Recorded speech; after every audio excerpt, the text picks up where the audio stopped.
Incoming transmission standby. Welcome to the Nod News Network. A strike is in progress in Bulgaria, sparked by the government's refusal to prolong an import ban. Bulgarian farmers have taken to the streets in protest, causing blockades at dozens of highways and border crossings on Monday.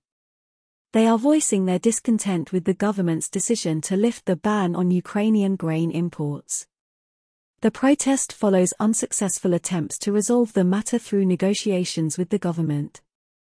Professional associations are actively participating in this widespread demonstration, with 26 joining the cause.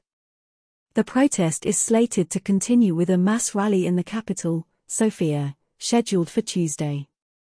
National authorities have called on participants to adhere to the law. The farmers' grievances stem from the government's refusal to maintain the prohibition on Ukrainian grain in the domestic market. An EU-wide ban, initially imposed in May, expired the previous Friday. Bulgarian Prime Minister Nikolai Denkov's comments ahead of the protests further fueled tensions. As farmer groups announced their plans, he characterized them as behaving like terrorists and stated, "I do not negotiate with terrorists," during a television appearance last Saturday. Denkov held a press conference on the eve of the demonstration, reiterating his belief that the protesters' demands were unreasonable. He emphasized that Kiev had pledged to regulate its exports to Bulgaria based on the country's capacity to absorb specific products. The organizers of the strike, he claimed, refused to engage in negotiations.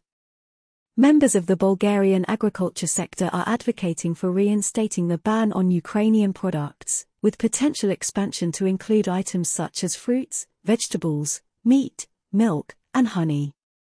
They are also demanding total compensation for farmers, a commitment the EU had made to Sofia when agreeing to the initial ban.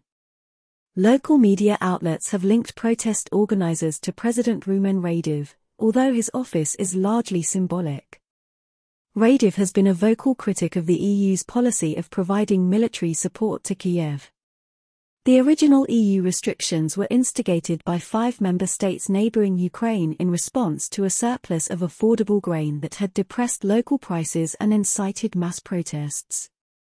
Poland, Hungary, and Slovakia have maintained their national restrictions, defying Brussels, while Bulgaria and Romania have opted out. This has been the Nod News Network, transmission complete.